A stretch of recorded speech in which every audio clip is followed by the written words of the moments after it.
कांग्रेस ने अपनी लिस्ट जो है आने वाले विधानसभा चुनाव के लिए वो जारी की है। काफ़ी मंथन करने के बाद कांग्रेस ने नाम तय किए हैं और इसमें मध्य प्रदेश के लिए कांग्रेस की जो पहली लिस्ट है उसमें 144 नाम शामिल किए गए हैं।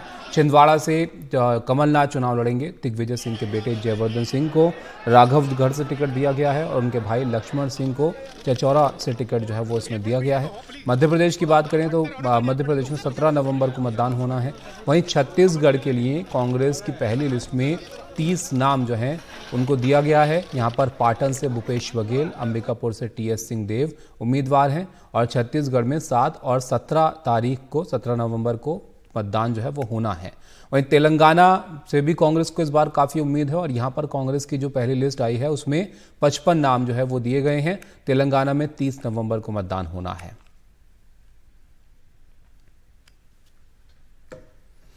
हमारे सहयोगी अनुराग द्वारी हमारे साथ हैं। अनुराग, काफ़ी वक्त लिया कांग्रेस ने और काफ़ी मंथन के बाद ये लिस्ट जारी की गई है। मध्य प्रदेश से शुरुआत करते हैं। यहाँ पर 144 नाम हैं। थोड़ा एक्सरे कीजिए इनका, बताइए इस लिस्ट में कौन ऐसे हैं जो जिनको थोड़ा चौंकाने वाले नाम हैं या जिनको निकाला गया है या शामिल किया गया है।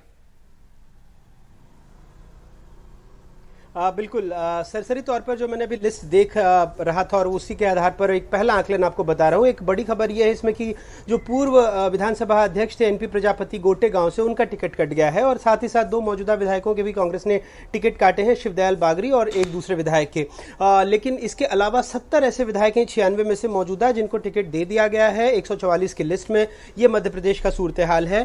जो छत्तीसगढ़ की लिस्ट की अभी बारीकी से उसकी उतनी ये नहीं कर पाया हूँ, लेकिन 30 लोगों को टिकट उसमें दी गई है जिसमें प्रमुख नाम है उप मुख्यमंत्री टीएस सिंहदेव को, उनको रिपीट किया गया है, और पाटन से मुख्यमंत्री भूपेश बघेल को।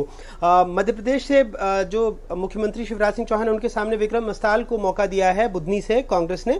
और लगभग 144 लोगों की लिस्ट कई दिनों का ऊहापोह था और कांग्रेस ने साफ कर दिया था कि पितृपक्ष में वो अपनी कोई लिस्ट जारी नहीं करेगी। जो जैसे ही देवी पक्ष शुरू हुआ, जैसे ही नवरात्र शुरू हुए, तो कांग्रेस की 144 नामों की भारी भरकम लिस्ट मध्य प्रदेश में और 30 नामों की लिस्ट छत्तीसगढ़ के लिए आ गई है। ताबिश, बिल्कुल, लेकिन इस बार की लिस्ट में ये भी शायद कहीं ना कहीं था अनुराग के, क्योंकि बीजेपी ने बड़े जो सांसद थे उन तक को उतार दिया मैदान में, तो शायद कांग्रेस भी थोड़ा कुछ बदलाव करे, लेकिन ऐसा लग नहीं रहा है। अपने जो पुराने विधायक थे उन्हीं को यहाँ पर मौका दिया है इन्होंने। कैलाश विजयवर्गीय के सामने अगर आप देखें तो संजय शुक्ला को यहाँ पर उतारा गया है जो वहाँ से विधायक ही हैं।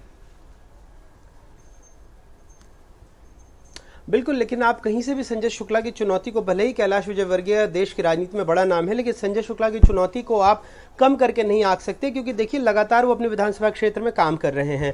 तो कैलाश विजयवर्गीय के लिए भी अब जरूरी हो गया है कि अपनी पूरी विधानसभा में फोकस करना, क्योंकि पहले ये सोचा जा रहा था कि जो बड़े बड़े नेता हैं वो अपने आसपास की सीटों पर भी असर डालेंगे, लेकिन जैसे मैं आपको बता दूं, दिमनी में नरेंद्र सिंह तोमर जो केंद्रीय कृषि मंत्री हैं, उनकी चुनौती आसान नहीं रहने वाली है। तो जो आप ये नाम देख रहे हैं कांग्रेस के मौजूदा विधायकों का टिकट देने के पीछे एक बड़ी वजह यह भी है कि 5 साल में उन्होंने अपने राज्य में, अपने जिले में या अपने विधानसभा इलाके में काम किया है, तो उनको लोग जानते हैं। तो ये एक वजह हो सकती है। कांग्रेस ने जो अपने 70 विधायकों के नामों को दोहराया है, 2 ही विधायकों के नाम फिलहाल इस लिस्ट में कटे हैं और एक चौंकाने वाला, जैसा मैंने कहा कि जो पूर्व विधानसभा अध्यक्ष थे एनपी प्रजापति, काफी करीबी माने जाते थे वो कमलनाथ के, और उनका टिकट कटना एक चौंकाने वाला नाम जरूर है। लेकिन क्या कि उनकी सीट बदली जाएगी, किसी और सीट से उनके नाम का ऐलान होगा, क्योंकि गोटे गांव से लड़ते थे, वहां से उनका नाम फिलहाल नहीं है।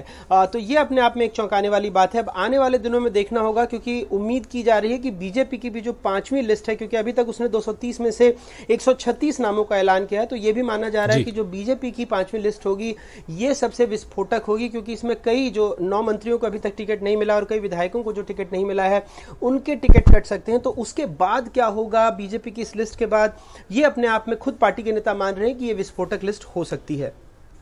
अच्छा अनुराग, ये तो हुआ कि लिस्ट के लिए चलिए बहुत सभी पार्टियां देखती हैं किसको देना नहीं देना है, लेकिन इस बार के चुनाव के मुद्दे जो हैं उसमें क्या महिलाओं की बात यहाँ पर होगी? महिला आरक्षण को लेकर इतनी चर्चा जो है हुई, इस लिस्ट को ही देखकर आप जरा बताइए कि इसमें कितनी महिलाओं को जो है शामिल किया गया है कांग्रेस की तरफ से।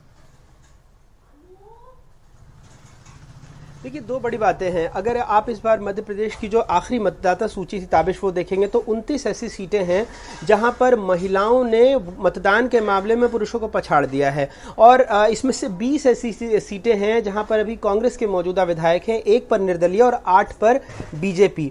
मैं ये नहीं कह रहा कि ये कुछ सोची समझी प्लानिंग है, लेकिन मैं आपको सिर्फ वस्तुस्थिति बता रहा हूं कि हुआ क्या है।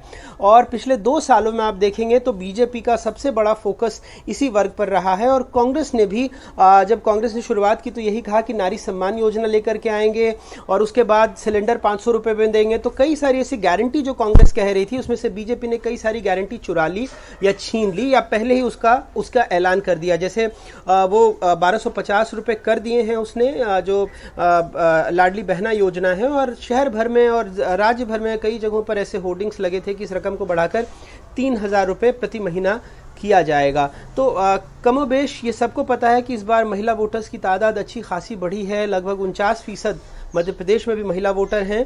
तो इनको लेकर के कई सारी योजनाओं का ऐलान किया गया है। महिलाएं किस तरफ वोट देंगी ये तो हम नहीं कह सकते हैं, लेकिन दोनों दल, जैसे अभी प्रियंका गांधी ने फिर ऐलान किया कि बच्चों को भी वजीफा 500, 1000 और 1500 रुपये दिया जाएगा।